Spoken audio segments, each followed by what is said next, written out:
ಭಕ್ತಿ ಎಂಬ ಪೃಥ್ವಿಯನ್ನು ಹದಗೊಳಿಸಿ ಆಧ್ಯಾತ್ಮದ ಬೆಳಸನ್ನ ಬೆಳೆಯಲಿಕ್ಕೆ ತನ್ನ ಸಂಕಲ್ಪವನ್ನ ಗಟ್ಟಿ ಮಾಡಿಕೊಂಡು ಎಂತಹ ಬೀಜವನ್ನ ಬಿತ್ತಿ ಬೆಳೆಯಬೇಕು ಅಂತ ಹೇಳಿ ಯೋಚನೆ ಮಾಡುವ ಸಾಧಕ ಇಂದ್ರಿಯಗಳು ಬೀಜವಲ್ಲ ಅಂತ ಹೇಳಿ ನಿಶ್ಚಯದ ನಿಲುವಿಗೆ ಬಂದ. ಯಾಕೆ ಅಂದ್ರೆ ಅದು ಶುದ್ಧವಾಗಿರುವಂತ ಸತ್ವಯುತ ಚಿಂತನೆ ಆಗಲಾರದು ಅಂತ. ಆದರೆ ಲೋಕಮುಖವಾಗಿರ್ತಕ್ಕಂಥ ಜನ ಯೋಚನೆ ಮಾಡ್ತಾರೆ, ಲೋಕದ ಭೋಗಗಳು, ಲೋಕದ ವೈಭವ, ಲೋಕದ ಕೀರ್ತಿ, ಲೋಕದ ಯಶಸ್ಸು ಇವೆಲ್ಲವೂ ಸಹ ಸಂಪೂರ್ಣವಾಗಿ ಮನುಷ್ಯನ ಬದುಕನ್ನೇ ಆವರಿಸಿಕೊಂಡು ನಿಂತ ಸನ್ನಿವೇಶದಲ್ಲಿ ಇವುಗಳಿಂದ ಹೇಗೆ ವಿಮುಖವಾಗಿ ಆ ಬೆಳಕಿನತ್ತ ಮುಖ ಮಾಡಲಿಕ್ಕೆ ಸಾಧ್ಯ ಅಂತ ಹೇಳಿ ಈ ಲೋಕದ ಮಧ್ಯೆ ಇರ್ತಕ್ಕಂಥ ಜನ ಇಂಥ ಸಾಧಕನನ್ನ ಕುರಿತು ಅನುಮಾನ ಪಡುವುದು ಸಹಜ, ಸ್ವಾಭಾವಿಕ. ಆದರೆ ಅವನ ಮನಸ್ಥಿತಿಯನ್ನ ಕುರಿತು ಗಟ್ಟಿವಾಳೆಯಗಳು ಒಂದು ವಿಶೇಷವಾದಂಥ ಉದ್ಗಾರವನ್ನ ತಮ್ಮ ವಚನದಲ್ಲಿ ಹೇಳ್ತಾರೆ. ರೋಗಿಗೆ ಹಾಲು ಸಿಹಿಯಪ್ಪುದೆ, ಗೂಗೆಗೆ ರವಿ ಲೇಸಪ್ಪುದೆ, ಚೋರಂಗೆ ಬೆಳಕು ಗುಣವಪ್ಪುದೆ, ಭವಸಾಗರದ ಸಮಯದಲ್ಲಿದ್ದವರು ನಿರ್ಭಾವವ ಭಾವವನ್ನು ಎತ್ತಬಲ್ಲರು, ಚಿಕ್ಕಯ್ಯ ಪ್ರಿಯ ಸಿದ್ಧಲಿಂಗ ಇಲ್ಲ ಇಲ್ಲ ಎದ್ದೆ. ಅವರು ಸಹಜವಾದ ರೀತಿಯಲ್ಲಿ ಈ ಲೋಕದ ಮಧ್ಯೆ ಇದ್ದರೂ ಸಹ ಲೋಕಕ್ಕೆ ಅಂಟದೇ ಇರತಕ್ಕಂಥ ವ್ಯಕ್ತಿಯನ್ನ ಅತ್ಯದ್ಭುತವಾದ ರೀತಿಯಲ್ಲಿ ಈ ವಚನದಲ್ಲಿ ಚಿತ್ರಿಸಿದ್ದಾರೆ. ರೋಗಿಗೆ ಹಾಲು ಸಿಹಿಯಪ್ಪುದೆ, 3 ಉದಾಹರಣೆ ಕೊಡ್ತಾರೆ ಅವರು. ನಾಲಿಗೆ ಕೆಟ್ಟವನಿಗೆ ಎಂಥ ಅಮೃತಮಯವಾಗಿರ್ತಕ್ಕಂಥ ರುಚಿಯಾದಂಥ ಹಾಲಾದರೂ ಸಹ ಅವನಿಗೆ ಅದು ಕಹಿಯಾಗಿ ಕಾಣುತ್ತೆ. ಏಕೆ ಅಂದ್ರೆ ಆ ಸ್ನಿಗ್ಧ ರುಚಿಯನ್ನ ಗಮನಿಸಬಹುದಾದಂಥ ನಾಲಿಗೆಯ ಮೇಲೆ ರೋಗದ ನಂಜು ಆವರಿಸಿರುವಂಥ ಸನ್ನಿವೇಶದಲ್ಲಿ. ಹಾಗೆ ಭಗವಂತನ ಸ್ನಿಗ್ಧ ಶುದ್ಧ ಬೆಳಕನ್ನ ನೋಡುವ ಕಂಗಳಲ್ಲಿ ಈ ಲೋಕ ಜಂಜಡದ ಸಂಸಾರದ ಪಾಚಿ ಕಟ್ಟಿರ್ಬೇಕಾದ್ರೆ ಅದು ಹೇಗೆ ರುಚಿಯಾಗಲಿಕ್ಕೆ ಸಾಧ್ಯ? ಗೂಗೆಗೆ ರವಿ ಲೇಸಪ್ಪುದೆ, ಕಣ್ಣು ನಿಶ್ಶಕ್ತವಾಗಿರ್ತಕ್ಕಂಥ ದೃಷ್ಟಿಯಿಂದ ಕೂಡಿರುವ ಗೂಗೆ ಅತ್ಯಂತ ಸ್ಪಷ್ಟ ಬೆಳಕಿನ ಸೂರ್ಯನನ್ನ ನೋಡ್ಲಿಕ್ಕೆ ಸಾಧ್ಯ ಆಗೋದಿಲ್ಲ. ಯಾಕೆ ಅಂದ್ರೆ ಕಾಣುವ ಕಣ್ಣಿನಲ್ಲಿ ಬಲ ಇಲ್ಲ ಅಂತ ಹೇಳಿದ್ರೆ ಸೂರ್ಯನನ್ನ ದೃಷ್ಟಿಸ್ಲಿಕ್ಕೆ ಆಗೋದಿಲ್ಲ. ನಾವೇನು ಮಾಡ್ತೇವೆ ಅಂತ ಹೇಳಿದ್ರೆ ಕಣ್ಣು ಕಾಣಲರಿಯದೆ ಗೂಗೆ ಸೂರ್ಯನ ಬೈಯುವುದು ಅಂತ ಹೇಳಿದ ಹಾಗೆ ನಮ್ಮ ಸಂಕಲ್ಪದಲ್ಲಿ ದೃಢವಿಲ್ಲದೆ ನಾವು ಭಗವಂತನ ಸಾಧಕರನ್ನ ಅನುಮಾನದಿಂದ ನೋಡುತ್ತೇವೆ. ಗೂಗೆಗೆ ರವಿ ಲೇಸಪ್ಪುದೆ ಸಾಧ್ಯವೇ ಇಲ್ಲ. ಯಾಕೆ ಅಂದ್ರೆ ಗೂಗೆ ಅದು ನಿಶ್ಶಕ್ತವಾಗಿರ್ತಕ್ಕಂಥ ದೃಷ್ಟಿಯಿಂದ ಕೂಡಿರ್ತಕ್ಕಂಥದ್ದು. ಅದು ಪರಿಪೂರ್ಣ ಬೆಳಕಿನ ಸೂರ್ಯನ ಬಗ್ಗೆ ಅದು ಮುಖ ತಿರುಗಿಸ್ಲಿಕ್ಕೆ ಸಾಧ್ಯವೇ ಇಲ್ಲ, ಅದು ಹಿಮ್ಮುಖವಾಗಿಯೇ ನಿಲ್ತದೆ. ಅದೇ ರೀತಿಯಲ್ಲಿ ಚೋರಂಗೆ ಬೆಳಕು ಗುಣನಪ್ಪುದೆ, ಕಳ್ಳ ಕತ್ತಲೆಯಲ್ಲಿ ತನ್ನ ಕರ್ತವ್ಯವನ್ನ ನಿರ್ವಹಿಸುವವ. ಇದ್ದಕ್ಕಿದ್ದ ಹಾಗೆ ಅಲ್ಲಿ ಬೆಳಕು ಆವರಿಸಿದ್ರೆ ಕಳ್ಳನಿಗೆ ದಿಗ್ಭ್ರಮೆ ಆಗ್ತದೆ. ಯಾಕೆ ಅಂದ್ರೆ ಅವನು ಬೆಳಕಿನಿಂದ ದೂರ. ಅದೇ ರೀತಿಯಲ್ಲಿ ಭಗವಂತನ ಬೆಳಕು ಹೃದಯವನ್ನ ಆವರಿಸಿದಾಗ ಕಳ್ಳತನದಂತೆ ಕಳ್ಳನಂತೆ ನಮ್ಮ ಮನಸ್ಸನ್ನ ದುರ್ಗುಣ ದುರಾಚಾರಕ್ಕೆ ಎಳೆಯಬಹುದಾದಂಥ ಆಸೆ ಆಮಿಷಗಳು ಬಯಲಾಗಿ ಹೋಗ್ತವೆ. ಅವುಗಳು ಈ ಭಗವಂತನ ಬೆಳಕಿನಲ್ಲಿ ನಿಷ್ಕ್ರಿಯವಾಗಿ ಹೋಗ್ತಾರೆ. ಈ ದೃಷ್ಟಿಯನ್ನ ಇಟ್ಟುಕೊಂಡು ಆ ಕತ್ತಲೆಗೆ ಹೋಗಿಕೊಂಡವರು ಗೂಗೆಯಂತೆ ನಿಶ್ಶಕ್ತ ಮನಸ್ಸು ವ್ಯವಸ್ಥೆಯುಳ್ಳವರು, ರೋಗಿಯಂತೆ ನಂಜು ನಾಲಿಗೆಯ ರುಚಿಹೀನತೆಯನ್ನ ಹೊಂದಿದಂತಹ ಭವಸಾಗರದ ಸಮಯದಲ್ಲಿ ಇದ್ದವರು ಈ ಲೋಕದಲ್ಲಿ ಹುಟ್ಟಿ ಸಾವ ಚಕ್ರದಲ್ಲಿ ಸಿಕ್ಕಿ ತೇಲು ಮುಳುಗುತ್ತಾ ಇರತಕ್ಕಂಥ ಈ ಜಡಜೀವಿಗಳು ನಿರ್ಭಾವದ ಭಾವವನ್ನೆತ್ತಬಲ್ಲರು. ಈ ಭಾವನೆಯನ್ನ ಮೀರಿದಂಥ ಈ ಮೇಲು ಕೀಳು ದ್ವಂದ್ವ ರಹಿತವಾಗಿರ್ತಕ್ಕಂಥ ನಿರ್ಭಾವ ಭಾವನೆಗಳು 2 ರೀತಿ ಇರ್ತದೆ. ಒಂದು ಮೇಲ್ಮುಖ, ಒಂದು ಕೆಳಮುಖ. ಈ ಏರಿಳಿತಗಳಿಂದ ಕೂಡಿರ್ತಕ್ಕಂಥ ಈ ಭಾವನೆಗಳು ತಮ್ಮಲ್ಲಿರ್ತಕ್ಕಂಥ ಆ ದ್ವಂದ್ವ ತರಂಗಗಳನ್ನ ಮೀರಿ ನಿಂತಾಗ ಅದು ಅಲೆಯಿಲ್ಲದ ನೀರಿನಂತೆ, ಸಮುದ್ರದಂತೆ ಅದು ಸ್ಥಿರವಾಗಿ ಸ್ತಬ್ಧವಾಗಿರ್ತಕ್ಕಂಥದ್ದು. ಹಾಗೆ ಭಾವ ಈ ಲೋಕದ ಏರಿಳಿತಗಳಿಗೆ, ದ್ವಂದ್ವಗಳಿಗೆ ಅದು ಚಂಚಲತೆಯನ್ನ ಕಳ್ಕೊಂಡು ಸ್ತಬ್ಧವಾಗಿರ್ತಕ್ಕಂಥ ಭಾವವುಳ್ಳ ಸಾಧಕನ ಭಾವನೆಗಳನ್ನ, ಈ ಗದ್ದಲದಲ್ಲಿ ತಮ್ಮನ್ನ ತಾವು ಕಳ್ಕೊಂಡಿರ್ತಕ್ಕಂಥವರು ಹೇಗೆ ಅವನನ್ನು ಗುರುತಿಸ್ಲಿಕ್ಕೆ ಸಾಧ್ಯ? ಈ ಲೋಕದ ಜನರಿಗೆ ಅವನು ಒಂದು ರೀತಿ ಬೇರೆಯೇ ಕಾಣ್ತಾನೆ. ಅವರು ಅವನ ಅಂತಃಸತ್ವವನ್ನು ಗುರುತಿಸ್ಲಿಕ್ಕೆ ಖಂಡಿತ ಸಾಧ್ಯ ಇಲ್ಲ ಅಂತ ಹೇಳಿ ಗಟ್ಟಿವಾಳಯ್ಯಗಳು ಹೇಳ್ತಾ ಇದ್ದಾರೆ. ಚಿಕ್ಕಯ್ಯ ಪ್ರಿಯ ಸಿದ್ಧಲಿಂಗ ಇಲ್ಲ ಇಲ್ಲ ಅಂದ್ರೆ ಲೋಕದ ಮನುಜ ಆ ಸಹಜ ಸಾಧಕನ ಅಂತಃಸತ್ವವನ್ನ ಅರಿಯಲು ಸಾಧ್ಯ ಇಲ್ಲ ಅಂತ ಅನ್ನುವಂಥ ರೀತಿಯಲ್ಲಿ ತಮ್ಮ ಸ್ಪಷ್ಟ ಉದ್ಗಾರದಿಂದ ಆ ಸಾಧಕನ ಮನಸ್ಥಿತಿಯ ಎತ್ತರ ಬಿತ್ತರಗಳನ್ನ ಕುರಿತು ಹೇಳ್ತಾರೆ. ನೋಡಿ, ಭಕ್ತಿ ಎಂಬ ಪೃಥ್ವಿಯನ್ನ ಆಧಾರ ಮಾಡಿಕೊಂಡು ಮುಂದೆ ಗುರುವೆಂಬ ಬೀಜವನ್ನ ಗುರುವನ್ನ ಆಶ್ರಯಿಸಿ ತನ್ಮುಖಾಂತರವಾಗಿ ತನ್ನ ಅಮೃತದ ಬೆಳಸನ್ನ ಬೆಳೆಯಲಿಕ್ಕೆ ಹದಗೊಂಡಂಥ ಜೀವ, ಹದಗೊಂಡಂಥ ಮನಸ್ಸು, ಹದಗೊಂಡಂಥ ಪ್ರಜ್ಞೆ, ಹದಗೊಂಡಂಥ ಭಾವ, ಇವೆಲ್ಲವೂ ಒಟ್ಟಾಗಿ ಒಂದು ವಿಶಿಷ್ಟವಾದಂಥ ಅನುಭೂತಿ ಎಡೆಗೆ ಪ್ರಯಾಣ ಮಾಡುವಂಥ ನೆಲೆಯಲ್ಲಿ ಸಿದ್ಧವಾಗಿ ನಿಂತಿದೆ. ಅಂದ್ರೆ ಭೂಮಿ ಹದವಾಗಿದೆ. ಅದರಲ್ಲಿ ಏರಿಳಿತಗಳು, ಅಸಮತೆ ಅಂತ ಅನ್ನುವ ಹೆಂಟೆಗಳು ಸ್ವಲ್ಪವೂ ಇಲ್ಲ. ಅದರಲ್ಲಿ ದುರ್ಬಲ, ದುರಾಚಾರ, ಅವಗುಣಗಳು ಅಂತ ಅನ್ನುವಂಥ ಸಂಪೂರ್ಣವಾಗಿರುವಂಥ ಕಳೆಯನ್ನ ಕಿತ್ತು ಹಾಕಲಾಗಿದೆ. ಮತ್ತು ಎಂತಹ ಬೆಳೆಯನ್ನ ಬೆಳೆಯಬೇಕು ಅಂತ ಅನ್ನುವಂಥ ಸ್ಪಷ್ಟವಾದಂಥ ಕಲ್ಪನೆ ಇದೆ. ಮತ್ತು ಯಾವ ಬೆಳೆಯನ್ನ ಬೆಳೆಯೋದು ನಮಗೆ ಹಿತಕರ ಅಂತ ಅನ್ನುವಂಥ ಆಲೋಚನೆ ಇದೆ. ಇಂದ್ರಿಯಗಳ ಒಂದು ಸೆಳೆತಕ್ಕೆ ಒಳಗಾಗುವಂತಹ ದುರ್ಬಲತೆ ಇಲ್ಲ.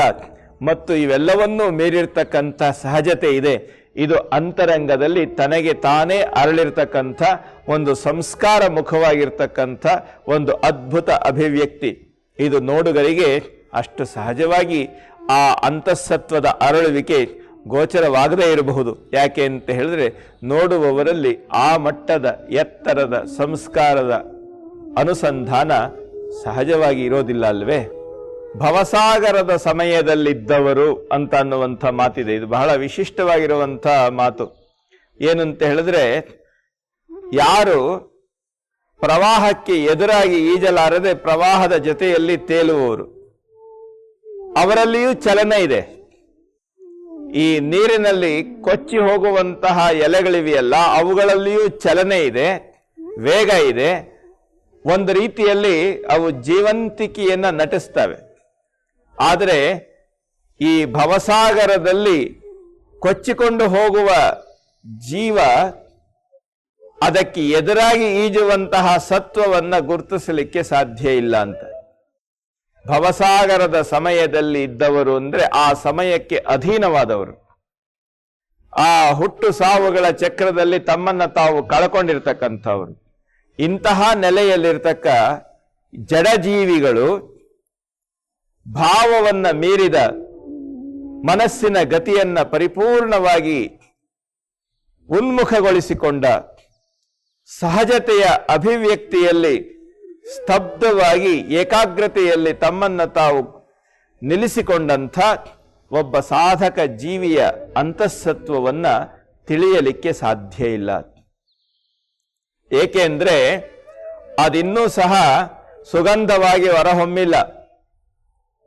ಅದು ರಸದ ರುಚಿ ಫಲದಲ್ಲಿ ಅಭಿವ್ಯಕ್ತವಾಗಿಲ್ಲ. ಈ ಎಲ್ಲ ಕಾರಣದಿಂದ ಅದರಲ್ಲಿರ್ತಕ್ಕಂಥ ಸೂಕ್ಷ್ಮಾತಿ ಸೂಕ್ಷ್ಮ ಅವಿರಳ ಚಿತ್ ಕಳೆ ಏನಿದೆಯಲ್ಲ, ಅದಿನ್ನೂ ಹೊರಮುಖವಾಗಿ ಅಭಿವ್ಯಕ್ತವಾಗಿಲ್ಲ. ಇಲ್ಲಿ ನೆಲ ಹದಗೊಂಡಿದೆ, ನೆಲದಲ್ಲಿ ಸಾರ ಇದೆ. ಆ ಸಾರವನ್ನ ಹೀರಿ ಬೆಳೆಯುವಂತಹ ಬೀಜದ ಅವಶ್ಯಕತೆ ಇಲ್ಲಿ ಬಹಳ ಮುಖ್ಯವಾಗಿ ಬೇಕು. ನೆಲ ಹದಗೊಳಿಸುವಂತಹ ಸೂತ್ರ, ಭಕ್ತಿಯ ಸೂತ್ರ, ಒಂದು ವಿಶಿಷ್ಟವಾದಂಥ ಆಯಾಮವನ್ನು ತಂದುಕೊಡ್ತದೆ. ಭಕ್ತಿ ಅಂತ ಹೇಳಿದ್ರೆ ಈ ಸೃಷ್ಟಿಕರ್ತನನ್ನ, ಸೃಷ್ಟಿಯನ್ನ ಸಹಜವಾಗಿ ಹೊಂದುಗೂಡಿಸುವಂತಹ ಒಂದು ಆತ್ಯಂತಿಕ ನೆಲೆ. ಇಲ್ಲಿ ಸೃಷ್ಟಿಯಲ್ಲಿ ಹುಟ್ಟಿ ಬಂದ ಜೀವ ಸೃಷ್ಟಿಗೆ ಆಧಾರವಾದ ಪರಮಾತ್ಮನೊಡನೆ ಸಹಜತೆಯಲ್ಲಿ ಬೆರೆಯುತ್ತೆ. ಒಂದಕ್ಕೆ ಒಂದು ಸಹಜವಾದಂಥ ಸೆಳೆತದಿಂದ ಒಂದರೊಳಗೆ ಒಂದಾಗಿ ಸಹಜವಾಗಿ ಸೇರಿ ಹೋಗುವಂತಹ ನೆಲೆಗೆ ಪ್ರೇರಣೆ ಕೊಡೋದಿದೆಯಲ್ಲ, ಇದನ್ನ ಭಕ್ತಿ ಅಂತ ಕರೀತಾರೆ. ಈ ಭಕ್ತನನ್ನ ಸಂಪೂರ್ಣವಾಗಿ ಬೇರ್ಪಡಿಸುವಂತಹ ವಿಚಾರ ಇದೆಯಲ್ಲ, ಇದನ್ನ ವಿಭಕ್ತಿ ಅಂತ ಕರೀಬಹುದು. ಭಕ್ತಿ ಸೇರಿಸುವಂಥದ್ದು, ವಿಭಕ್ತಿ ಬೇರ್ಪಡಿಸುವಂಥದ್ದು. ಇಲ್ಲಿ ಭಕ್ತಿ ಎಂಬ ಪೃಥ್ವಿ ಯಾತಕ್ಕೆ ಅಂತ ಹೇಳಿದ್ರೆ, ಸಹಜವಾದ ಆಧಾರದಲ್ಲಿ ಪರಮಾತ್ಮನನ್ನ ಮತ್ತು ಸಾಧಕನನ್ನ ಸಹಜವಾಗಿ ಒಂದುಗೂಡಿಸುವಂತಹ ಒಂದು ಅದ್ಭುತವಾದ ಆತ್ಯಂತಿಕ ನೆಲೆ ಭಕ್ತಿ. ಆ ಭಕ್ತಿ ಈಗ ಪರಿಶುದ್ಧವಾಗಿದೆ, ಸುಳಿದೆಗೆದು ಬೆಳೆಯಲಿಕ್ಕೆ ಬೇಕಾದಂಥ ಹದವಾಗಿ ಸಂಸ್ಕಾರಗೊಂಡಿದೆ ಮತ್ತು ಅದರಲ್ಲಿ ಏನು ಬಿತ್ತಿ ಬೆಳೆಯಬೇಕು ಅಂತ ಅನ್ನುವಂಥ ವಿಚಾರ ಸ್ಪಷ್ಟವಾಗಿ ರೂಪಿತವಾಗಿದೆ. ಅದನ್ನ ಸಾಧನೆ ಮಾಡುವಂತಹ ನೆಲೆಯಲ್ಲಿ ಸಾಧಕ ಮುಂದೆ ತನ್ನ ಚಿಂತನೆಯನ್ನ ಮತ್ತು ಸಾಧನೆಯನ್ನ ಬೆಳೆಸಿಕೊಂಡು ಹೋಗ್ತಾನೆ. ಭಕ್ತಿ ಎಂಬ ಪೃಥ್ವಿಯ ಮೇಲೆ ಭಕ್ತಿಯ ಆಧಾರದಲ್ಲಿ ಅಮೃತದ ಬೆಳಸನ್ನ ಬೆಳೆಯಲಿಕ್ಕೆ ಸಿದ್ಧತೆಯನ್ನ ಮಾಡಿಕೊಂಡಂಥ ಭಕ್ತ ಏನು ಬೆಳಿಬೇಕು, ಯಾವ ಚಿಂತನೆಯಲ್ಲಿ ನಾನು ತೊಡಗಿಕೊಳ್ಬೇಕು, ಅಗಮ್ಯ ಅಗೋಚರ ಅಪ್ರತಿಮನಾಗಿರ್ತಕ್ಕಂಥ ಭಗವಂತನನ್ನ ಕಾಣುವ ನೆಲೆಯನ್ನ ಎಲ್ಲಿಂದ ಪ್ರಾರಂಭ ಮಾಡಬೇಕು, ಆ ನೆಲೆ ಬೆಲೆ ಕಲೆಗಳನ್ನು ತಿಳಿಯುವಂತಹ ಬಗೆ ಹೇಗೆ ಇತ್ಯಾದಿ ವ್ಯವಸ್ಥೆಗಳಲ್ಲಿ ಮನಸ್ಸಿನಲ್ಲಿ ತಳಮಳದಿಂದ ಕೂಡಿ ಉತ್ತಮನಾದಂಥ ಮಾರ್ಗದರ್ಶಕ ಅನುಭಾವಿಯ ಬಳಿ ತನ್ನ ಅಜ್ಞಾನ ನಿವೃತ್ತಿಗಾಗಿ ಬೆಳಕಿನ ಸಂಪಾದನೆಗಾಗಿ ಹೋಗ್ತಾನೆ. ವೇದಾಂತ ಶಾಸ್ತ್ರದಲ್ಲೂ ಇಂತಹ ಒಂದು ಮಾತಿದೆ, ಪರೀಕ್ಷ್ಯ ಲೋಕಾನ್ ಕರ್ಮಚಿತಾನ್ ನಿರ್ವೇದಮಾಯಾನ್ ನಾಸ್ತ್ಯ ಕೃತಃ ಕೃತೇನ ಇತಿ ಸ ಗುರುಮೇವಾಭಿಗಚ್ಚೇತ. ಈ ಲೋಕದ ಎಲ್ಲ ಜಗತ್ತಿನ ವ್ಯವಸ್ಥೆಗಳನ್ನು ನೋಡಿ ಇದರಲ್ಲಿ ಏನು ಹುರುಳಿಲ್ಲ ಅಂತ ಹೇಳಿ ತಿಳಿದು ಅವನು ಬೆಳಕನ್ನ ಕಾಣಲಿಕ್ಕಾಗಿ ಯೋಗ್ಯನಾದಂಥ ಮಾರ್ಗದರ್ಶಿ ಗುರುವನ್ನ ಹೊಂದುತ್ತಾನೆ. ಆ ಗುರುವಿನಲ್ಲಿ ವಿಶಿಷ್ಟವಾದಂಥ ಈ ಗುಣ ಇರಬೇಕು ಅಂತ ಹೇಳಿ ಶಾಸ್ತ್ರಕಾರರು ಹೇಳ್ತಾರೆ, ಶ್ರೋತ್ರಿಯಂ ಬ್ರಹ್ಮನಿಷ್ಠಂ ಅಂತ. ಆತ ಬಹುಶ್ರುತನಾಗಿರಬೇಕು, ಅನುಭವದ ಆಳದಲ್ಲಿ ಮುಳುಗಿದವನು ಆಗಿರಬೇಕು. ಅಂತಹ ಗುರುವನ್ನು ಆಶ್ರಯಿಸಿ ಬೆಳಕನ್ನ ಕಂಡುಕೊಳ್ಬೇಕು. ಅಂತಹ ಗುರು ನಮಗೆ ಏನನ್ನ ತೋರಿಸ್ತಾನೆ? ಪ್ರಭುದೇವರು ಹೇಳ್ತಾರೆ, ಕಂಡುದ ಹಿಡಿಯಲೊಲ್ಲದೆ ಕಾಣದುದ ನರಸಿ ಹಿಡಿದಿಹೆನೆಂದರೆ ಸಿಕ್ಕದು ಎಂಬ ಬಳಲಿಕೆಯ ನೋಡ. ಕಂಡುದ ಹಿಡಿಯಲೊಲ್ಲದೆ ಕಾಣದುದನ್ನು ಅರಸಿ ಹಿಡಿದಿಹೆನೆಂದಡೆ ಸಿಕ್ಕದು ಎಂಬ ಬಳಲಿಕೆಯ ನೋಡ. ಕಂಡುದನೆ ಕಂಡು ಗುರುಪಾದವ ಹಿಡಿದಲ್ಲಿ ಕಾಣಬಾರದುದ ಕಾಣಬಹುದು ಗುಹೇಶ್ವರ. ಈ ಒಂದು ವಚನದಲ್ಲಿ ಆ ಗುರುವಿನ ಆಶ್ರಯದಲ್ಲಿ ಪಡೆಯಬಹುದಾದಂಥ ಅತ್ಯದ್ಭುತವಾದಂಥ ಕಾಣಿಕೆಯನ್ನ ಇಲ್ಲಿ ಕಂಡರಿಸಿಕೊಟ್ಟಿದ್ದಾರೆ. ಅನುಭವ ಮಂಟಪದ ಅಧ್ಯಕ್ಷರಾಗಿ, ಶೂನ್ಯ ಪೀಠದ ಪ್ರಥಮ ಗುರುವಾಗಿ, ಬಸವೋದಿತ ಮಾರ್ಗದಲ್ಲಿ ಬೆಳಕನ್ನ ಸಾಕ್ಷಾತ್ಕಾರಗೊಳಿಸಿಕೊಂಡಂಥ ಪ್ರಭುದೇವರು ಅವರು ಹೇಳ್ತಾ ಇದ್ದಾರೆ, ಸರಳವಾದಂಥ ಉದಾಹರಣೆ, ಕಂಡುದ ಹಿಡಿಯಲೊಲ್ಲದೆ ಕಾಣದುದ ನರಸಿ ಹಿಡಿದಿಹೆನು ಎಂದಡೆ ಸಿಕ್ಕದು ಎಂಬ ಬಳಲಿಕೆಯಲ್ಲದೆ ಇನ್ನೇನು ದೊರೆಯಲಿಕ್ಕೆ ಸಾಧ್ಯ ಇಲ್ಲ. ಈ ಬದುಕು ಹೇಗಿದೆ ಅಂತ ಹೇಳಿದ್ರೆ, ನಮಗೆ ಏನು ಸಿಗತ್ತೆ ಅದರ ಬಗ್ಗೆ ನಮಗೆ ಆಸಕ್ತಿ ಇರೋದಿಲ್ಲ, ಯಾವುದು ಸಿಗಲಾರದ್ದೋ ಅದರ ಬಗ್ಗೆ ಆಸಕ್ತಿ. ಒಬ್ಬ ಕವಿ ಈ ರೀತಿ ಹೇಳ್ತಾರೆ, ಮನುಷ್ಯನ ಜೀವನದಲ್ಲಿ ಬಹಳ ಅದ್ಭುತವಾದಂಥ ವಿಚಾರಗಳಿವು. ಕಂಡುದೆಲ್ಲವ ಬಿಟ್ಟು ಇರುವುದೆಲ್ಲವ ಬಿಟ್ಟು ಇರುವುದೆಲ್ಲವ ಬಿಟ್ಟು ಇರದುದರೆಡೆಗೆ ತುಡಿಯುವುದೇ ಜೀವನ ಅಂತ. ಇರೋದ್ರ ಬಗ್ಗೆ ನಮಗೆ ಆಸಕ್ತಿ ಇರೋದಿಲ್ಲ, ಇಲ್ಲದೆ ಇರೋದರ ಕಡೆಗೆ ನಿರಂತರವಾಗಿ ಮನಸ್ಸು ಸೆಳಿತಾ ಇರ್ತದೆ. ಬದುಕು ಅಂದ್ರೆ ಇರೋದನ್ನ ಉಪೇಕ್ಷೆ ಮಾಡೋದು, ಇಲ್ಲದೆ ಇರೋದನ್ನ ಬಯಕೆ ಮಾಡೋದು. ಇದನ್ನ ಜೀವನ ಅಂತ ಹೇಳಿ ಕವಿ ಹೇಳ್ತಾನೆ. ಇದು ಮನುಷ್ಯನ ಸಹಜ ಸ್ವಭಾವವೂ ಹೌದು. ಈ ಸಹಜ ಸ್ವಭಾವ ನಮ್ಮನ್ನ ಏನ್ ಮಾಡಿಸ್ತಾ ಇದೆ? ಕಂಡುದನು ಹಿಡಿಯಲೊಲ್ಲದೆ ಕಾಣದುದನು ಅರಸಿ ಹಿಡಿಯಲಿಕ್ಕೆ ಹೋಗಿ ಸಿಕ್ಕದು ಎಂಬ ಬಳಲಿಕೆಗೆ ನಮ್ಮನ್ನ ಗುರಿ ಮಾಡ್ತಾ ಇದೆ. ಲೋಕವನ್ನೆಲ್ಲ ಹುಡುಕಿ ಭಗವಂತನನ್ನ ಪಡೆಯುವ ಪ್ರಯತ್ನ. ಕವಿ ಹೇಳ್ತಾನೆ, ಎಲ್ಲೋ ಹುಡುಕಿದೆ ಇಲ್ಲದ ದೇವರ ಕಲ್ಲು ಮಣ್ಣುಗಳ ಗುಡಿಯೊಳಗೆ.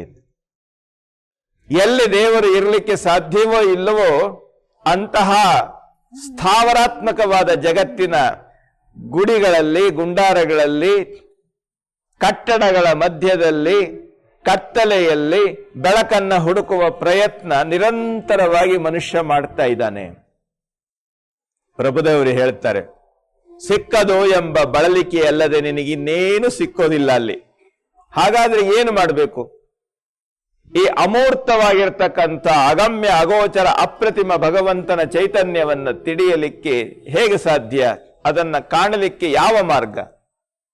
ಕಂಡುದನೆ ಕಂಡು ಗುರುಪಾದವ ಹಿಡಿದಲ್ಲಿ ಇದು ಸಾಧ್ಯ. ಕಂಡುದು ಏನು? ಈ ಜಗತ್ತಿನ ಸತ್ಯತೆ. ಕಂಡುದು ಏನು? ಈ ಭಗವಂತನ ಸೃಷ್ಟಿಯಲ್ಲಿರ್ತಕ್ಕಂಥ ವೈವಿಧ್ಯತೆ. ಇವುಗಳ ಅಂತಃಸತ್ವದ ರೂಪದಲ್ಲಿ ಸುಪ್ತವಾಗಿ ಗುಪ್ತವಾಗಿರುವ ಭಗವಂತನನ್ನ ಕಾಣಲಿಕ್ಕೆ ಈ ಲೋಕದ ಸಾಕಾರ ಸ್ವರೂಪಗಳ ಮಧ್ಯೆ ಇರುವ ಆ ಒಂದು ದಿವ್ಯ ಚೈತನ್ಯವನ್ನ ನೋಡ್ಲಿಕ್ಕೆ ಗುರುವಿನ ಮಾರ್ಗದರ್ಶನ ಬೇಕು. ಕಂಡುದನೆ ಕಂಡು ಗುರುಪಾದವ ಹಿಡಿದಲ್ಲಿ ಕಾಣಬಾರದುದ ಕಾಣಬಹುದು. ಆ ಗುರುವಿನ ಮಾರ್ಗದರ್ಶನದಲ್ಲಿ ಕಾಣಲಾಗದ್ದನ್ನ ನೋಡುವಂತಹ ಒಂದು ವಿಶಿಷ್ಟವಾದಂಥ ಅನುಭವದ ಕಣ್ಣು, ಪ್ರಜ್ಞೆಯ ಕಣ್ಣು, ಅಲ್ಲಿ ಅದು ತೆರೆಯುವಂತಹ ಅವಕಾಶ ಆಗ್ತದೆ. ಯಾವ ವಸ್ತುವನ್ನ, ಯಾವ ವಿಚಾರವನ್ನ ನಾವು ಹೊರಗಿನ ದೃಷ್ಟಿಯಿಂದ, ಚರ್ಮ ಚಕ್ಷುವಿನಿಂದ ನೋಡ್ಲಿಕ್ಕೆ ಸಾಧ್ಯವಿಲ್ಲವೋ ಅಂತಹ ವಸ್ತುವನ್ನ ತೋರಿಸುವ ಒಂದು ಅದ್ಭುತ ದೃಷ್ಟಿಯನ್ನ ಕರುಣಿಸುವಾತ ಗುರು. ಈ ಕಾರಣದಿಂದಲೇ ಈ ಜ್ಞಾನಾಂಜನ ಶಲಾಕೆಯಿಂದ ನಮ್ಮ ಅಜ್ಞಾನದ ಕಣ್ಣನ್ನ ಬದಿಗೊತ್ತಿ ಜ್ಞಾನದ ಕಣ್ಣನ್ನ ತೆರೆಸುವಾತ ಗುರು ಅಂತ ಅನ್ನುವಂಥದ್ದು. ಗುರು ಏನನ್ನು ಮಾಡ್ತಾನೆ? ಗುರುಪಾದವನ್ನ ಹಿಡಿದಲ್ಲಿ, ಗುರುವನ್ನ ಆಶ್ರಯಿಸಿದಲ್ಲಿ, ಗುರುಪದ ತಲದಲ್ಲಿ ತನ್ನ ಅಹಂಕಾರ ಮಮಕಾರಗಳನ್ನ ಬಿಟ್ಟು ಸಹಜವಾಗಿ ಕೂತುಕೊಳ್ಳುವಂಥ ಸ್ಥಿತಿಯಲ್ಲಿ ಏನು ಮಾಡ್ತಾನೆ ಆ ಗುರು? ಕಾಣಬಾರದುದ ತೋರಿಸುವಂತಹ ಒಂದು ಅದ್ಭುತವಾದಂಥ ಪವಾಡವನ್ನ ಶ್ರೀ ಗುರು ನಡೆಸಿಕೊಡ್ತಾನೆ. ಅದನ್ನ ನೀನು ನಿನ್ನ ಸ್ವಂತ ಪ್ರಯತ್ನದಲ್ಲಿ ಎಷ್ಟು ಒದ್ದಾಡಿದ್ರೂ ಸಹ, ಎಷ್ಟು ಹುಡುಕಾಡಿದ್ರೂ ಸಹ ಸಾಧ್ಯವಿಲ್ಲದಂತಹ ಒಂದು ವ್ಯವಸ್ಥೆ ಗುರುವಿನ ಮಾರ್ಗದರ್ಶನದಲ್ಲಿ ಅವನ ಆತ್ಯಂತಿಕ ಅನುಭವದ ಎತ್ತರದ ಬೆಳಕಿನಲ್ಲಿ ನಮ್ಮನ್ನ ನಿಲ್ಲಿಸಿ ತಾನು ಯಾವುದನ್ನ ನೋಡಬೇಕು ಅಂತ ಹೇಳಿ ನಿನ್ನ ಮನಸ್ಸಿನಲ್ಲಿ ಆ ತುಡಿತ ಇದೆಯೋ ಅದನ್ನ ತೋರಿಸಲಿಕ್ಕೆ ಸಹಕಾರಿಯಾಗ್ತಾನೆ. ಇಲ್ಲಿ ಗುರುವಿನ ಮುಂದೆ ಶರಣಾಗತಿ, ಸರ್ವಸಮರ್ಪಣೆ, ಗುರುವಿನ ಅನುಗ್ರಹ ಇಲ್ಲಿ ಬಹಳ ಮುಖ್ಯವಾದಂಥ ರೀತಿಯಲ್ಲಿ ಬರಬೇಕಾಗ್ತದೆ. ಹಾಗಾದ್ರೆ ಗುರು ನಮ್ಮನ್ನ ಯಾವ ರೀತಿ ಬೆಳೆಸ್ತಾನೆ? ನಿಜಗುಣ ಶಿವಿಗಳು ಪರಮಾರ್ಥ ಗೀತೆಯಲ್ಲಿ ಹೇಳ್ತಾರೆ, ಶ್ರೀ ಗುರುವಿಗೆ ಶಿಷ್ಯನು ಪೊಡಮೊಟ್ಟು ರಾಗಂ ಮಿಗೆ ಭಕ್ತಿಯೊಳಳವೊಟ್ಟು ತನ್ನ ನಿಜಸ್ಥಿತಿ ತಾನೇನೆಂದು ಮುನ್ನಿನ ಪರಿಭವ ಎಂತಾಯ್ತೆಂದು ಇನ್ನಿದ ಪರಿವ ಉಪಾಯಮಿದೆಂದು ನನ್ನಿಯ ನೆನಗೀಗಳೆ ಪೇಳೆಂದು ಭಿನ್ನಯಿಸಲು ಗುರುತ್ತಮನಂದು ಮನ್ನಿಸಿದನು ಶಿಷ್ಯನೊಳಿಂತೆಂದು. ನನ್ನ ನಿಜಸ್ಥಿತಿ ಏನು? ಅದರ ನಿಜವಾಗಿರ್ತಕ್ಕಂಥ ವಾಸ್ತವಿಕ ಸತ್ಯ ಏನು? ಈ ಸತ್ಯದ ಬೆಳಕಿನಲ್ಲಿ ನಾನು ನನ್ನ ಬಗೆಯನ್ನ ಕಂಡುಕೊಳ್ಳುವಂಥದ್ದು ಹೇಗೆ? ನನ್ನಲ್ಲಿರ್ತಕ್ಕಂಥ ಈ ದೋಷ ದುರ್ಗುಣಪೂರ್ವಕವಾಗಿರ್ತಕ್ಕಂಥ ಈ ಹುಟ್ಟು ಸಾವುಗಳ ಚಕ್ರದಿಂದ ಹೊರಬರುವಂತಹ ವಿಧಾನ ಹೇಗೆ? ಇದನ್ನ ನನಗೆ ಸಂಪೂರ್ಣವಾದಂಥ ರೀತಿಯಲ್ಲಿ ನನಗೆ ಬೆಳಕನ್ನ ತೋರಿಸಿಕೊಡು ಅಂತ ಹೇಳಿ ಸಂಪೂರ್ಣ ಶರಣಾಗತಿ. ಗುರುವಿನಲ್ಲಿ ಪ್ರಪತ್ತಿ ಬಹಳ ಮುಖ್ಯವಾಗಿರುವಂಥದ್ದು. ಹೇಗೆ ಮಗು ತನ್ನೆಲ್ಲ ಬಿಂಕ ಬಿಗುಮಾನಗಳನ್ನ ಬಿಟ್ಟು, ತನ್ನ ಅಹಂಕಾರ ಮಮಕಾರಗಳನ್ನ ಬಿಟ್ಟು ತಾಯಿಯ ಮಮತೆಗಾಗಿ ಕೈಚಾಚಿ ಆ ತಾಯಿಯನ್ನ ಬಯಸುತ್ತೋ, ಹಾಗೆ ಗುರುತಾಯಿಯ ಬಗ್ಗೆ ಭಕ್ತ ಶಿಶು ಸಂಪೂರ್ಣವಾಗಿ ತನ್ನ ಅಹಂಕಾರ ಮಮಕಾರಗಳನ್ನ ಬಿಟ್ಟು ಸರ್ವ ಸಮರ್ಪಣ ಮನೋಭಾವದಿಂದ ಆ ವಾತ್ಸಲ್ಯವನ್ನ ಭಾವಿಸುವಂತಹ ಒಂದು ಸ್ಥಿತಿ ಬರಬೇಕು. ಇದನ್ನೇ ಗುರುಪಾದವ ಹಿಡಿದಲ್ಲಿ, ಗುರುವಿನ ಹತ್ತಿರ ಹೋದಲ್ಲಿ ಅಂತ ಹೇಳಿಲ್ಲ, ಗುರುಪಾದವ ಹಿಡಿದಲ್ಲಿ ಅಂತ ಅನ್ನುವಂಥ ಮಾತನ್ನ ಪ್ರಭುದೇವರು ಹೇಳಿದ್ರು. ಅಂತ ಹೇಳಿದ್ರೆ ಗುರುವಿನ ಪಾದದಡಿಯಲ್ಲಿ ಕುಳಿತು ತನ್ನ ಅಹಂಕಾರ ಮಮಕಾರಗಳಿಂದ ಮುಕ್ತನಾದಂಥ ಭಕ್ತನಿಗೆ ಈ ಸ್ಪಷ್ಟವಾಗಿರುವಂಥ ಮಾರ್ಗದರ್ಶನ ಸಹಜ ಸಿದ್ಧ. ಕಂಡುದನೆ ಕಂಡು ಗುರುಪಾದವ ಹಿಡಿದಲ್ಲಿ ಕಾಣಬಾರದುದ ಕಾಣಬಹುದು ಅಂತ ಪ್ರಭುದೇವರು ಹೇಳಿದ್ರು. ಹಾಗಾದ್ರೆ ಕಂಡದ್ದು ಯಾವುದು? ಅದರ ನೆಲೆಯಲ್ಲಿ ನಿಂತು ಗುರುಪಾದವನ್ನ ಹಿಡಿಯುವಂತಹ ಬಗೆ ಹೇಗೆ? ಇದರಿಂದ ಕಾಣಬಾರದುದು ನಮಗೆ ಹೇಗೆ ಗೋಚರ ಆಗ್ತದೆ ಅಂತ ಅನ್ನುವಂಥ ಪ್ರಶ್ನೆಗಳು ಮನಸ್ಸಿನಲ್ಲಿ ಸಹಜವಾಗಿ ಹುಟ್ಟುವುದು ಸಹಜ, ಸ್ವಾಭಾವಿಕ. ಈ ತಳಮಳಕ್ಕೆ ತಾಯಿ ಅಕ್ಕಮಹಾದೇವಿ ತನ್ನ ಒಂದು ವಚನದಲ್ಲಿ ಈ ರೀತಿ ನಮ್ಮ ಸಂದೇಹವನ್ನ ಬಗೆಹರಿಸಿ ಬೆಳಕನ್ನ ತೋರಿಸ್ತಾಳೆ. ಸಂಸಾರ ಸಂಘದಲ್ಲಿರ್ದೆ ನೋಡ ನಾನು, ಸಂಸಾರ ನಿಸ್ಸಾರವೆಂದು ತೋರಿದನು ಎನಗೆ ಶ್ರೀಗುರು. ಅಂಗವಿಕಾರದ ಸಂಗವ ನಿಲ್ಲಿಸಿ ಲಿಂಗವನು ಅಂಗದ ಮೇಲೆ ಸ್ಥಾಪ್ಯವ ಮಾಡಿದನು ಎನ್ನ ಗುರು. ಹಿಂದಣ ಜನ್ಮವ ತೊಡೆದು ಮುಂದಣ ಪಥವ ತೋರಿದನೆನ್ನ ತಂದೆ, ಚನ್ನ ಮಲ್ಲಿಕಾರ್ಜುನನ ನಿಜವ ತೋರಿದನು ಎನ್ನ ಗುರು. ಗುರುವಿನಿಂದ ನಾನು ಎಂತಹ ಅದ್ಭುತವಾದಂಥ ಪರಿವರ್ತನೆಯನ್ನ ಕಂಡೆ, ನನ್ನ ಬದುಕಿನಲ್ಲಿ ಎಂತಹ ಪರಿವರ್ತನೆಯನ್ನ ಗುರು ತಂದ ಅಂತನ್ನುವಂಥದ್ದನ್ನ ಇಲ್ಲಿ ತಾಯಿ ಅಕ್ಕಮಹಾದೇವಿ ಅತ್ಯಂತ ಸ್ಫುಟವಾಗಿ, ಸ್ಪಷ್ಟವಾಗಿ, ಪಾರದರ್ಶಕವಾಗಿ, ಗಹನವಾಗಿ, ಸರಳವಾಗಿ ನಮ್ಮ ಮುಂದೆ ಬಿತ್ತರಿಸ್ತಾ ಇದ್ದಾಳೆ. ಸಂಸಾರ ಸಂಘದಲ್ಲಿರ್ದೆ ನೋಡ ನಾನು.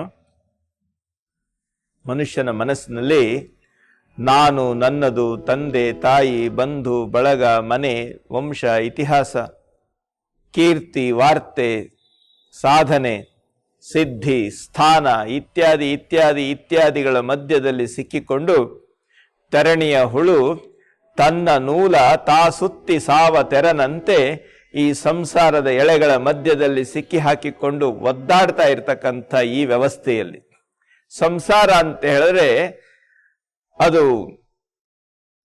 ಎಣ್ಣೆಯಲ್ಲಿ ಇರ್ತಕ್ಕಂಥ ಸ್ನೇಹದಂತೆ.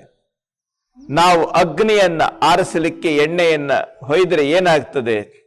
ಅಗ್ನಿ ನಿರಂತರವಾಗಿ ಇನ್ನೂ ಬೆಳೀತಾ ಹೋಗ್ತದೆ. ಆಸೆ ಮುಕ್ತಾಯ ಆಗೋದಿಲ್ಲ, ಅದು ಬೆಳೆಯುತ್ತಲೇ ಹೋಗುತ್ತದೆ. ಸಂಸಾರ ಮುಗಿಯೋದಿಲ್ಲ, ನಾವು ಮುಗಿದು ಹೋಗಿರ್ತೇವೆ. ಆಸೆ ಮುಪ್ಪಾಗಿರೋದಿಲ್ಲ, ನಾವು ಮುಪ್ಪಾಗಿ ಹೋಗಿರ್ತೇವೆ. ನಮ್ಮ ಆಲೋಚನೆಗಳು ದಾರಿ ಹಿಡಿದು ಸರಿಯಾದ ನೆಲೆಯಲ್ಲಿ ಹೋಗೋದಿಲ್ಲ, ಆದರೆ ನಾವು ನಮ್ಮ ಬದುಕಿನ ಅಂತ್ಯವನ್ನ ಕಂಡುಬಿಟ್ಟಿರ್ತೇವೆ. ಇಂತಹ ಒಂದು ನೆಲೆಯಲ್ಲಿ ಸಂಸಾರದ ಸಂಘದಲ್ಲಿ ಸಿಕ್ಕಿ ಹಾಕಿಕೊಂಡು ಎಣ್ಣೆಯಲ್ಲಿ ಬಿದ್ದ ನೊಣದಂತೆ ದಾರಿ ಕಾಣದೆ ಪರಿತಪಿಸುತ್ತಾ ಇದ್ದೆ ನಾನು. ಆ ಸಂಸಾರದ ಸೆಳೆತದಿಂದ ನನ್ನನ್ನ ಶ್ರೀಗುರು ದೂರ ಮಾಡಿದ. ಸಂಸಾರ ನಿಸ್ಸಾರವೆಂದು ತೋರಿದನು ಎನಗೆ ಶ್ರೀಗುರು. ಗುರು ಸಹಜವಾದಂಥ ನೆಲೆಯಲ್ಲಿ ಶಿಷ್ಯನಿಗೆ ಮಾರ್ಗದರ್ಶನ ಮಾಡಿದ. ನೀನು ಏನು ಪಡೀತಾ ಇದ್ದೀಯ, ನೀನೇನು ಆಲೋಚನೆ ಮಾಡ್ತಾ ಇದ್ದೀಯ, ಇದು ನೆನ್ನೆ ನಿನ್ನದಾಗಿರ್ಲಿಲ್ಲ. ಈ ದಿವಸ ನಿನ್ನದು ಅಂತ ಅನ್ನುವಂತಹ ವೈಭವದ ಸ್ಥಿತಿಯಲ್ಲಿ ನೀನಿದ್ದೀಯ, ಆದರೆ ನಾಳೆ ಅದು ಇರೋದಿಲ್ಲ. ಪ್ರತಿಯೊಂದಕ್ಕೂ ಸಹ ಒಂದು ಇತಿಮಿತಿ ಇದೆ. ಬದುಕಿನಲ್ಲಿ ಇವತ್ತು ನಿನಗೆ ಆಪ್ತರಾದವರು ನಾಳೆ ನಿನಗೆ ಶತ್ರುಗಳಾಗಬಹುದು. ಬದುಕಿನಲ್ಲಿ ನೀನು ಆಸರೆ ಕೊಟ್ಟವರು ನಾಳೆ ಬೆಳಗ್ಗೆ ನಿನ್ನ ಆಸರೆಯನ್ನ ಕಸಿಯಬಹುದು. ಏನನ್ನ ನೀನು ಮಾಡ್ತಾ ಇದ್ದೀಯ, ನೋಡ್ತಾ ಇದ್ದ ಹಾಗೆಯೇ ಅದು ಮುಗಿದು ಹೋಗ್ತದೆ. ನಾವು ಕಾಣಬಹುದಾದಂಥ ನಮ್ಮ ಕಲ್ಪನೆಯ ಸ್ವರ್ಗವೂ ಸಹ ಪುಣ್ಯ ತೀರಿದ ಬಳಿಕ ಮುಗಿದು ಹೋಗುವಂತಹದ್ದು ಅಂತ ಅನ್ನೋದನ್ನ ನೀವು ನೋಡ್ತಾ ಇದ್ದೀರಿ. ಒಳ್ಳೆಯ ಕೆಲಸ ಮಾಡಿದ್ರೆ ಪುಣ್ಯ ಬರ್ತದೆ, ಪುಣ್ಯದಿಂದ ಸ್ವರ್ಗಕ್ಕೆ ಹೋಗ್ತಾನೆ ಎನ್ನುವ ಕಲ್ಪನೆ ಭಾರತೀಯ ಸಂಸ್ಕೃತಿಯಲ್ಲಿ. ಆ ಕಲ್ಪನೆಯ ಸ್ವರ್ಗ, ಆ ಪುಣ್ಯದ ರಾಶಿ ಮುಗಿದ ತಕ್ಷಣ ಅದು ಬಯಲಾಗಿ ಹೋಗ್ತದೆ. ಹೀಗಾಗಿ ಒಂದು ನಿಜದ ನೆಲೆಯಲ್ಲಿ ನೆಲೆಗೊಳ್ಳದ ಹಾಗೆ ನಮ್ಮನ್ನ ಇತ್ತಿಂದತ್ತ ಅತ್ತಿಂದಿತ್ತ ನಮ್ಮನ್ನ ಹೊಯ್ದಾಡಿಸುವಂತಹ ಈ ಸಂಸಾರದ ವ್ಯವಸ್ಥೆ ಇದು ನಿಸ್ಸಾರ, ಇದು ಸಂಪೂರ್ಣವಾಗಿರ್ತಕ್ಕಂಥ ಬೆಳಕಲ್ಲ, ಇದು ಬೆಳಕಿನ ಪ್ರತಿಬಿಂಬ, ಇದು ವಾಸ್ತವತೆಗೆ ದೂರವಾದದ್ದು, ಸತ್ಯಕ್ಕೆ ಹತ್ತಿರವಾದದ್ದಲ್ಲ ಅಂತ ಹೇಳಿ ನಮಗೆ ತೋರಿಸಿಕೊಡುವುದರ ಮುಖಾಂತರವಾಗಿ ಸಂಸಾರ ನಿಸ್ಸಾರವೆಂದು ತೋರಿದನು ಎನ್ನ ಗುರು. ಅಷ್ಟೇ ಅಲ್ಲ, ಮುಂದೆ ಏನು ಮಾಡ್ದ? ಅಂಗವಿಕಾರದ ಸಂಘವ ನಿಲ್ಲಿಸಿ, ಅಂಗವಿಕಾರದ ಸಂಘವನ್ನ ಕಳಿಬೇಕಾಗಿದೆ. ನಮ್ಮ ಕರ್ಮೇಂದ್ರಿಯಗಳು ಜ್ಞಾನೇಂದ್ರಿಯಗಳ ಮುಖಾಂತರವಾಗಿ ಮನುಷ್ಯ ಬಯಸಬಹುದಾದಂಥ ವಿಶೇಷವಾದ ಪದಾರ್ಥ ಭಾವನೆಯನ್ನು ಹೋಗಲಾಡಿಸಿ ಅವುಗಳು ನಮ್ಮ ಹಾದಿಯಲ್ಲಿ ಕಂಟಕವಾಗದಂತೆ ಅವುಗಳನ್ನ ಪರಿಶುದ್ಧಗೊಳಿಸುವಂತಹ ನೆಲೆಯಲ್ಲಿ ಲಿಂಗವನ್ನು ಅಂಗದ ಮೇಲೆ ಸ್ಥಾಪ್ಯವ ಮಾಡಿದನು ಎನ್ನ ಗುರು. ಅಂಗದ ಮೇಲೆ ಲಿಂಗವನ್ನ ಸ್ಥಾಪನೆ ಮಾಡಿದ. ಕಣ್ಣು ನೋಟದಲ್ಲಿ ರೂಪ ಪದಾರ್ಥವನ್ನ ಸ್ವೀಕಾರ ಮಾಡುವಲ್ಲಿ ಆ ರೂಪ ಪರಿಶುದ್ಧವಾಗಿರಬೇಕು. ನೋಡುವ ರೂಪ ಮೊಟ್ಟ ಮೊದಲು ಭಗವಂತನಿಗೆ ಅರ್ಪಿತವಾಗಿ ಆಮೇಲೆ ಪ್ರಸಾದ ರೂಪದಲ್ಲಿ ಜೀವ ಅದನ್ನ ಪಡೆಯಬೇಕು. ಘ್ರಾಣಿಸುವ ಸುಗಂಧ ಆಚಾರ ಲಿಂಗದಲ್ಲಿ ಭಗವಂತನಿಗೆ ಅರ್ಪಿತವಾಗಿ ಪ್ರಸಾದ ರೂಪದಲ್ಲಿ ಜೀವ ಅದನ್ನು ಪಡೆಯಬೇಕು. ಹೀಗೆ ಪ್ರತಿಯೊಂದು ಲಿಂಗದ ಮುಖವಾಗಿ ಮಾಡಿ ಎಲ್ಲ ಅಂಗಗಳನ್ನು ಲಿಂಗ ಮುಖಗೊಳಿಸಿ ಸಹಜ ಸ್ಥಿತಿಯಲ್ಲಿ ಆ ಲಿಂಗಾನುಸಂಧಾನದ ಮುಖಾಂತರವಾಗಿ ಅಂಗದ ಭೋಗವನ್ನ ತಪ್ಪಿಸಿ ಲಿಂಗ ಭೋಗೋಪಭೋಗಿಯಾಗಿ ಭಕ್ತನನ್ನ ಮಾರ್ಪಡಿಸಿದಾತ ಶ್ರೀಗುರು ಅಂತ ಅನ್ನುವಂಥ ವಿಚಾರವನ್ನ ಇಲ್ಲಿ ಹೇಳ್ತಾ ಇದ್ದಾರೆ. ಪಂಚೇಂದ್ರಿಯಗಳಲ್ಲಿ ಲಿಂಗವನ್ನ ಅನುಗೊಳಿಸಿ, ಮೂಗಿನಲ್ಲಿ ಅಂದ್ರೆ ಘ್ರಾಣದಲ್ಲಿ ಆಚಾರ ಲಿಂಗವನ್ನ, ನಾಲಿಗೆಯಲ್ಲಿ ಗುರುಲಿಂಗವನ್ನ, ದೃಷ್ಟಿಯಲ್ಲಿ ಶಿವಲಿಂಗವನ್ನ, ಸ್ಪರ್ಶೇಂದ್ರಿಯದಲ್ಲಿ ಜಂಗಮಲಿಂಗವನ್ನ, ಶ್ರೋತ್ರೇಂದ್ರಿಯದಲ್ಲಿ ಕೇಳುವಂತಹ ಕಿವಿಗಳಲ್ಲಿ ಪ್ರಸಾದ ಲಿಂಗವನ್ನ, ಇವುಗಳೆಲ್ಲವನ್ನು ಗ್ರಾಹ್ಯ ಮಾಡುವಂತಹ, ಇವುಗಳೆಲ್ಲವನ್ನು ಸನ್ಮಾರ್ಗದಲ್ಲಿ ಪ್ರೇರಿಸುವಂತಹ ಮನದಲ್ಲಿ ಮಹಾಲಿಂಗವನ್ನ ನೆಲೆಗೊಳಿಸುವುದರ ಮುಖಾಂತರವಾಗಿ ಆ ಇಂದ್ರಿಯಗಳು ಸ್ವೀಕಾರವಾಗುವಂತಹ ಇಂದ್ರಿಯಗಳ ಮುಖಾಂತರವಾಗಿ ಒದಗಿ ಬಂದಂತಹ ಲೋಕ ಪದಾರ್ಥಗಳನ್ನ ಪಂಚ ತನ್ಮಾತ್ರೆಗಳನ್ನ ಶುದ್ಧೀಕರಿಸಿ ಭಕ್ತನ ಭಾವನೆಯಲ್ಲಿ ಪ್ರಸಾದ ಭಾವನೆ ಯಾವತ್ತೂ ತಪ್ಪದ ಹಾಗೆ ಮಾಡಿದಾತ ಶ್ರೀಗುರು. ಈ ಕಾರಣದಿಂದಲೇ ಹಿಂದಣ ಜನ್ಮವ ತೊಡೆದು ಹಿಂದಿನ ಈ ಲಾಲಸೆ ಮತ್ತು ಅಭೀಪ್ಸೆಗಳಿಗೆ ಬಲಿಯಾಗಿರ್ತಕ್ಕಂಥ, ಅವುಗಳಿಗೆ ಗುಲಾಮವಾಗಿರ್ತಕ್ಕಂಥ ಸಂಕಲ್ಪಗಳನ್ನು ದೂರ ಮಾಡಿ ಮುಂದಣ ಪಥ, ಮುಂದನ ಆತ್ಯಂತಿಕ ಬೆಳವಣಿಗೆಯ ಮೇಲ್ಮುಖವಾಗಿರ್ತಕ್ಕಂಥ ಮಾರ್ಗದ ಇಡೀ ಜಗತ್ತಿನ ಸಂಕುಚಿತ ಸ್ವಭಾವವನ್ನು ತೆಗೆದು ವಿಶ್ವ ವಿಶಾಲದ ಮಹಾಲಿಂಗದ ನೆಲೆಯಲ್ಲಿ ನಿಲ್ಲಬಹುದಾದಂಥ ಪಥವನ್ನ ತೋರಿದ ಎನ್ನ ಗುರು. ಅದರ ಪರಿಣಾಮ ಏನು? ಚನ್ನಮಲ್ಲಿಕಾರ್ಜುನನ ನಿಜ ನನಗೆ ಅರ್ಥವಾಯಿತು. ಚನ್ನಮಲ್ಲಿಕಾರ್ಜುನನ ನಿಜವ ತೋರಿದನು ಎನ್ನ ಗುರು. ಭಗವಂತನ ನಿಜ ಯಾವುದು? ತೋರುವ ನೋಟ ಅಲ್ಲ, ಅದರೊಳಗಿರ್ತಕ್ಕಂಥ ಭಗವತ್ ಚೈತನ್ಯ. ನಮ್ಮ ಅನುಭವದ ನಿಜ ಯಾವುದು? ಇಂದ್ರಿಯಗಳು ಗ್ರಹಿಸುವಂತಹ ಕ್ಷಣಭಂಗುರವಾಗಿರ್ತಕ್ಕಂಥ ವಿಷಯ ಸುಖಗಳಲ್ಲ, ಅದರ ಹಿನ್ನೆಲೆಯಲ್ಲಿರ್ತಕ್ಕಂಥ ಭಗವಂತನ ಅಮರ ಅಭಿವ್ಯಕ್ತಿ. ಈ ಅಮರ ಅಭಿವ್ಯಕ್ತಿಯನ್ನ ಯಾವಾಗ ಶ್ರೀಗುರು ನನಗೆ ತೋರಿಸಿದ, ಅಂಗದ ಮೇಲೆ ಲಿಂಗ ಸ್ಥಾಪನೆ ಮಾಡುವುದರ ಮುಖಾಂತರವಾಗಿ ಪಂಚೇಂದ್ರಿಯಗಳನ್ನ ಲಿಂಗೇಂದ್ರಿಯಗಳನ್ನಾಗಿ ಪರಿವರ್ತಿಸಿದ ಪದಾರ್ಥವೆಲ್ಲವೂ ಪ್ರಸಾದವಾಯಿತು. ಆ ಪ್ರಸಾದ ಭಾವನೆಯಲ್ಲಿ ಜಗತ್ತನ್ನ ನೋಡುವವನು ಭಗವಂತನ ವಿಶ್ವರೂಪವನ್ನೇ ನೋಡ್ತಾನೆ. ಯಾಕೆ ಅಂದ್ರೆ ಅವನು ಚರ್ಮ ಚಕ್ಷುವಿನಿಂದ ನೋಡಲ್ಲ, ಗುರು ಕೊಟ್ಟಂಥ ಪ್ರಜ್ಞಾ ಚಕ್ಷುವಿನಿಂದ ನೋಡ್ತಾನೆ, ಜ್ಞಾನ ಚಕ್ಷುವಿನಿಂದ ನೋಡ್ತಾನೆ, ದಿವ್ಯ ಚಕ್ಷುವಿನಿಂದ ನೋಡ್ತಾನೆ. ದಿವ್ಯಂ ದದಾಮಿ ತೇ ಚಕ್ಷು ಅಂತ ಭಗವದ್ಗೀತೆಯಲ್ಲಿ ಹೇಳಿದ ಹಾಗೆ ಆ ಭಗವಂತನ ಸ್ವರೂಪನಾದಂಥ ಗುರು ಕರುಣಿಸಿದ ದಿವ್ಯ ದೃಷ್ಟಿಯಿಂದ ಚನ್ನಮಲ್ಲಿಕಾರ್ಜುನನ ನಿಜವನ್ನ ನೋಡ್ಲಿಕ್ಕೆ ಸಾಧ್ಯ. ಗುರು ಇದನ್ನ ಆಗು ಮಾಡಿಕೊಟ್ಟ ಅಂತ ಹೇಳಿ ಅಕ್ಕ ಮಹಾದೇವಿ ಈ ವಚನದಲ್ಲಿ ಹೇಳ್ತಾ ಇದ್ದಾಳೆ. ಗುರುವೆಂಬ ಬೀಜ ಎಷ್ಟು ಅದ್ಭುತವಾದಂಥ ಬದಲಾವಣೆಯನ್ನ ಸಾಧಕನ ಅಂತರಂಗದಲ್ಲಿ ಮಾಡ್ತಾ ಇದೆ ನೋಡಿ.